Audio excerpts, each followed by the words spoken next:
ሆነሻል ውዴ? ኧረ ምን ነው? ተደናግጠሻል እኮ ምንድነው እሱ?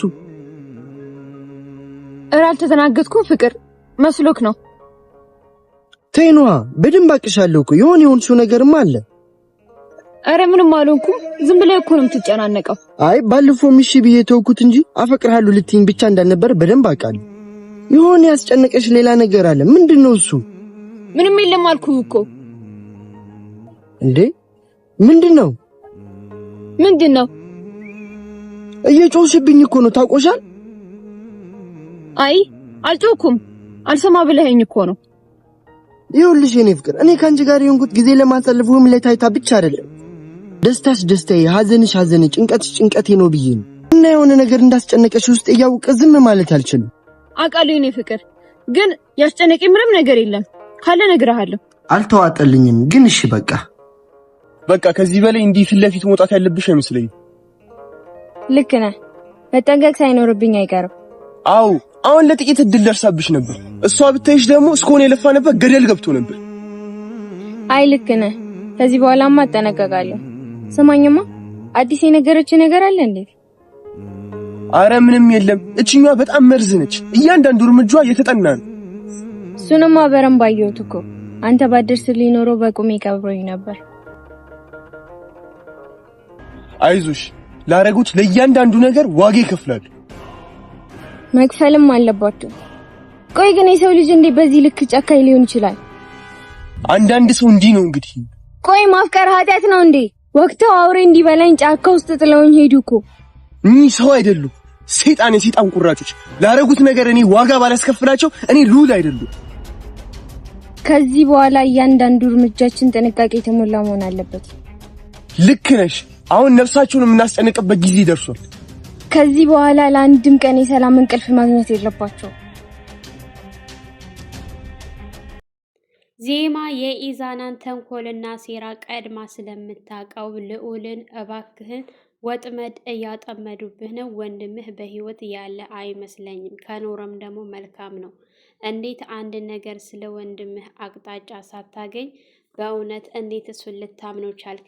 አሁን እድልንና ኢዛናን የምንከታተልበት ጊዜ ነው።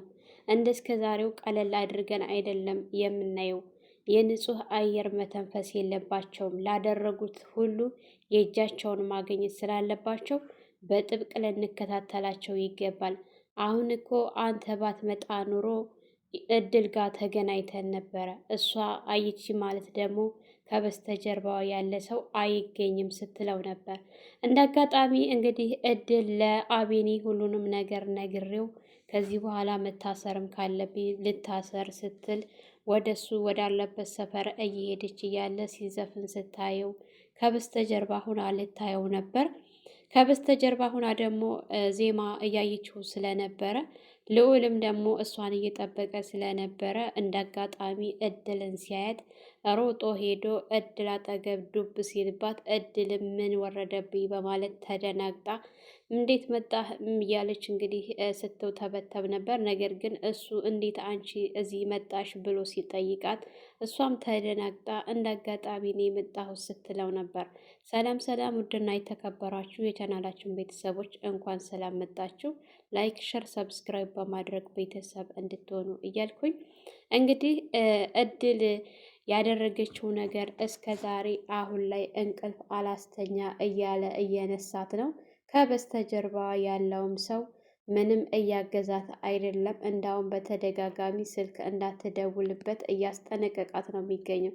ግን እሷ ይሄ ነገር ለፍቅሬ ብዬ ያደረኩት ነገር እንደዚህ ይሆናል ብዬ አላሰብኩም ነበረ። ስለዚህ የምወደውንና የማፈቅረውን ሰው በዚህ ልክ ማሰቃየት የለብኝም፣ ልናገርና የሚመጣውን ልቀበል ስትል እንግዲህ ወስናለች።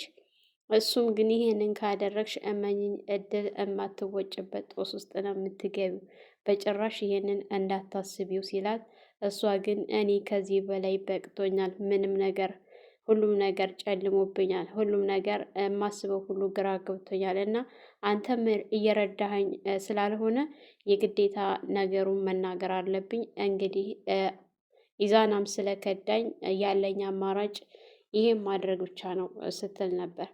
እንግዲህ ልዑልን ካሁን በፊት ኢዛና ጋር ሂዶ እንደለመደው ሊመታው ሲል አትምታኝ፣ ተመታኝ ወንድምህን በህይወት አታገኘውም።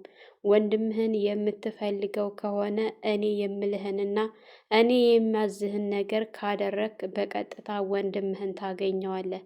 ነገር ግን እኔን የምትደበድበኝ ከሆነ ከፈለክም ግደለኝ፣ ነገር ግን ወንድምህን ልታገኘው አትችልም ብሎ ሲለው እንግዲህ ልዑልም በጣም ተደስቶ የእውነት ኢዛና ልመንህ ወንድም ያለ ሲለው አዎ አለ በቃ ልቀቀኝ ብሎ ሲመነጭቀው እሱም ወንድም አለ ስላለው ለቆት ነበረ። ግን እዚህ ጋር የእውነት ኢዛና ልዑልን እየሸወደው ነው ወይስ ደግሞ የእውነት ናቲ በህይወት አለ የሚለው ነገር በጣም አሳሳቢ ነው። ናቲ ዜማ እንዳለችው ወጥመድ ቢሆንም አይታወቅምና በዚህ ልክ ሊያምነው አይገባም፣ መጠንቀቅ አለበት። ዜማ ብዙ ነገር አድርጋታል። እሷን ራሱ ደርሶላት ያንን ሁሉ አይቶ በዚህ ልክ ማመንና መዘናጋት አለበት ብዬ አላስብም። መቼም በቀላሉ ዜማን አይቷል። እንግዲህ ዜማ በተደጋጋሚ አቤኒ ወዳለበት ሰፈር እየሄደች ከበስተጀርባ እያየችው ሲዘፍን ሁልጊዜ ስታየው ስታለቅስ ነው ብዙ ጊዜዋን የምታሳልፈው። እንደዚህ እየሆኑ እስከ መቼ ድረስ ነው? እሷስ ከበስተጀርባ ስለምታየው የተወሰነ ይቀላታል። እሱ ግን ስለ እሷ ምንነት አያውቅም። ዜማ በህይወት አለች የለችም እያለ ሁልጊዜ እያሰበና እየተጨነቀ ነው እየኖረ ያለው። ቢገናኙና ቢተያዩ ሁሉን ነገር ቢያይ ደስ ይላል። አንድ ላይ ሆነው ነገሮችን ቢገፈጡ ጥሩ ነው ብዬ አስባለሁ ማለት ነው።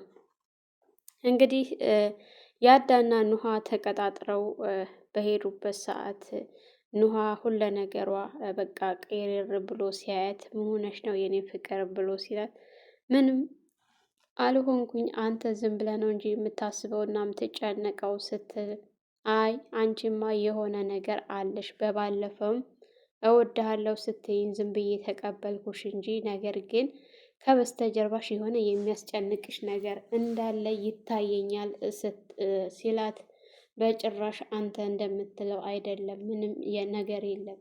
የሆነ ነገር ካለ ደግሞ እኮ አሳውቅሃለሁኝ፣ አንተ ምንም አታስብ ስትል በጣም እየጮኸች ነበረ። ምክንያቱም ያ ነገር ውስጧን ሰላም እየነሳት ነው የሚገኘው በአሁኑ ሰዓት ማለት ነው። ደብቄ እስከ መቼ ድረስ ነው የዜማ ህይወት? እዚህ ደግሞ ለወንድሜ ቃል ገብቼለታለሁ እያለች ያዳ ደግሞ እየተጎዳ ነው።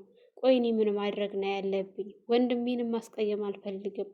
ይህም ደግሞ ያዳ እየተጎዳ ነው። ቆይ ምን ላድርግ እያለች በጣም ግራ ተጋብታለች። የእውነት ከባድ ሁኔታ ላይ ነው ያለችው ኑሃ ማለት ነው። ማንም ሰው የማያውቀው ቁስል ነው። ከባድ ነገር እንዲህ አይነት ነገር አይቶ ለመታገስ ውሎ ለማደር ሁልጊዜ በነጋና በመሸ ቁጥር ስለ አንድ ነገር እያሰቡ መኖር በጣም ከባድ ነው። እንግዲህ ያለችበትን ሁኔታ እሷና እሷ ናት የምታውቀው። ከብዳት ይችላል ለጊዜው። እንግዲህ አቤልም እንደ የኑሃ ወንድም ደውሎላት ነበረ ለእድል። እድል ግን ምንም ሳትፈራ የፈለግከውን ነገር ማድረግ ትችላለህ ስትለው እርግጠኛ ነሽ አምነሽበታል ብሎ ሲላት አዎ ከፈለክም አሁኑ ለኢዛና ነገር ለአቤኒ ነግሬው መታሰርም ካለብኝ መታሰር ያደረገኝን ያድርገኝ፣ አንተም የፈለግከውን ማድረግ ትችላለህ ብላ ስልክ ስትዘጋበት እሱም በጣም ተናዶ እስከ ዛሬ ድረስ የለፋሁበት በቃ ላይሳካ ነው እያለ ምክንያቱም ኑሃን እንዳትናገር ይሄን ነገር ገንዘብ እናገኝበታለን እናታችንን እናሳክምበታለን ብሎ እቅድ አውጥቶበት ስለነበረ ይሄ ነገር ላይሳካልኝ ይችላል በማለት በጣም ነው እየተናደደ ያለው። ቢደውላትም ድጋሚ እሷ ግን ልታነሳለት አልቻለችም። ያ ነገር እያስጨነቃትም ስለሆነ በአንድ በኩል ለበላዋ ከሷ በላይ ያለው ሰው የሚያዛት ሰው ጋር ደውላለት ነገሩን ልትነግረው ብትል አይመለከተኝም፣ እሱን እንዳመጣጡ እንመልሰዋለን፣ አሁን እየደወልሽ አትጨቅጭቀኝ ብሎ ነው ስልክ የዘጋባት ማለት ነው። እውነት ኢዛና ግን ይህን ድፍረትና ይህን ወንድነት ከየት አመጣው? ልዑልን እኮ ና ብሎ ከተጠራው በኋላ እስከዛሬ ሲመታው እንደነበረ እሱም ወንድምህን ለማገኘት ከፈለክ እምቡር እምቡር አትበል። አንተ ስትለምንና እንደዚህ ስትለፋደፍ ነው የሚያምርብህ። አሁን ቦታህን አገኘህ በማለት እንግዲህ አንድ ጊዜ ገብቶለታል።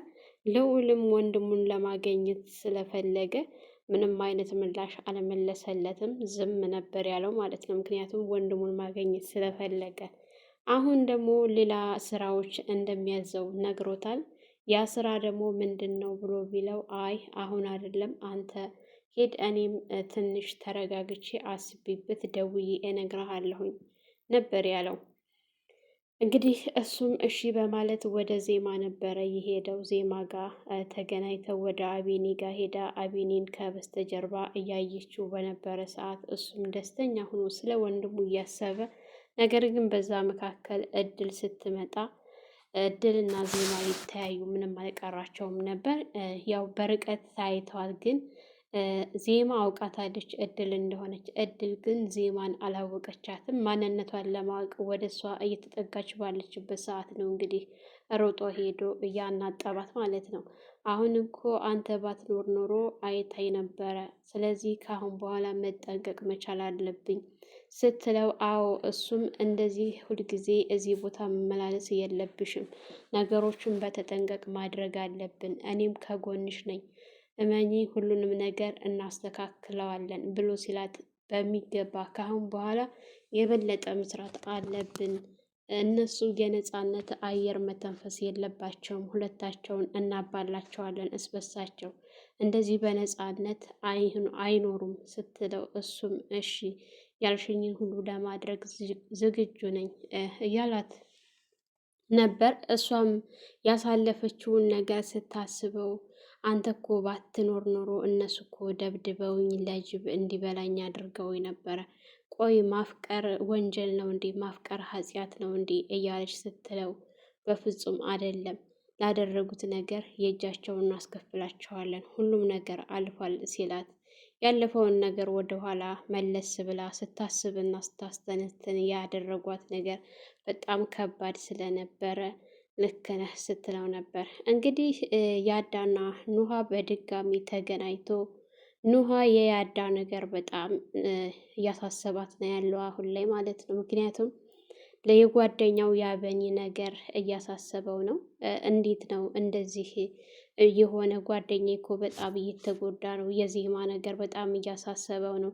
የእሱ ማሰብ ደግሞ የኔም ነው። ቆይ እስኪ አንቺ ሰቢው ምናምን ብሎ ሲላት ኑሃ በጣም ነበረ በቃ ድንግርግር ነው ያላት። አትናገር ነገር ወንድሟ አለ። በቃ ብቻ ከባድ ነው የምር። የኑሃ ነገር በጣም ነው እያሳዘነኝ ያለው አሁን ላይ። ኑሃን ማንም የማያውቀው ህመም እየታመመች ነው ያለችው። እንግዲህ ዜማ በህይወት በተለይ ደግሞ የዜማን በህይወት መኖር ቢያውቁ ኖሮ የተወሰነ ነገር ይቀላት ነበረ። ዜማ ይህንን ነገር ለብቻ መውጣት የለባትም። ከአቢኒ ጋር አቢኒ በህይወት እንዳለች የዜማን በህይወት መኖሯን ቢያንስ እንኳ በአካል ባይገናኙ በስልክ እንኳን እንዳለች ብታሳውቀው ጥሩ ነው። እሱ በጣም እየተጎዳ ነው ያለው። አለች የለችም የሚለው ራሱ ቀላል አይደለም ማለት ነው። ለዚህ ይሄ ነገር ደግሞ በህይወት ብትኖር ኑሃ ራሱ ታርፋለች። ኑሃ ራሱ የሰላም ኑሮ ትኖራለች። ኑሃ በቃ አንደኛ የአዳ ነገር ያስጨንቃታል።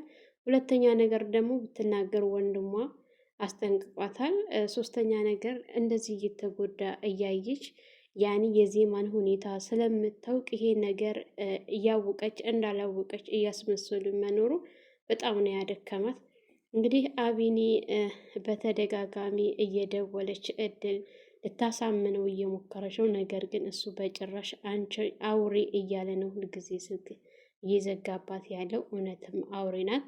መጀመሪያ ነገሮችን ቆም ብላ አስባበት ኖሮ ቢሆን ኖሮ ይሄ ሁሉ ባልሆነ ነበር። ዛሬ እሷም እንደዚህ ባልተሳቀቀች በነፃነት በወጣች ነበረ። አቢኒም እንደዚህ ባልተጎዳ። ዜማ በቃ ሁላቸውንም በዙሪያቸው ያሉትን በሙሉ በጣም ነው የጎዳቻቸው ማለት ነው፣ ራስ ወዳድ ስለሆነች። ነገር ግን አሁን ላይ ሁሉም ከድተዋታል። ኢዛናም ራሱን ለማውጣት የተጣጣረ ነው የሚገኘው።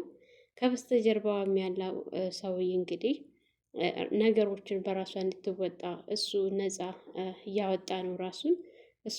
እሷ ላይ ነው ሁሉን ነገር እየደመደመ ያለው።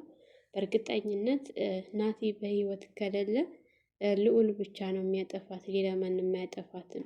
ኢዛና የሚወጣበትን ነገር እያመቻቸ ነው። ናቲ በህይወት እንደሌለ ዜማ እርግጠኛ ናት ማለት ነው። ተስፋ እንዲያደርግ ራሱ እየሰጠችው አይደለም። ተስፋ እንዳታደርግ ወጥመድ ነው የሚሆነው ይሄ ነገር፣ ጥንቃቄ ልታደርግ ይገባሃል እያለችው ነው። ልዑል እንግዲህ ምንም ቢሆን ዛሬ ለወንድሙ ብሎ እንጂ አንገቱን የደፋው ማንም ሰው እሱን ሊያሸንፈውና እሱን ሊበግረው ማንም አይችልም። እንግዲህ የአቤኒና የዜማ ነገር መቋጫ መኖር አለበት። እስከ መቼ ድረስ ነው እንደዚህ ተጠፋፍተው እንደዚህ በህይወት እያለች ራሷን ደብቃ የምትኖረው? በጣም እየተጎዳ ስለሆነ የግዴታ መታየት አለባቸው የምትሉ ላይክ፣ ሸር፣ ሰብስክራይብ በማድረግ እንግዲህ ለዛሬ ነበረን ይህን ይመስል ነበር። በሌላ ቪዲዮ ተመልሼ እስከምመጣ ለፍካት ሚዲያ አዲስ የሆናችሁ ላይክ፣ ሸር፣ ሰብስክራይብ በማድረግ ቤተሰብ እንድትሆኑ እያልኩኝ ለዛሬ የነበረን ይህን ይመስል ነበር። በሌላ ቪዲዮ ተመልሼ እስከምመጣ መልካም ቆይታ ይሆንላችሁ።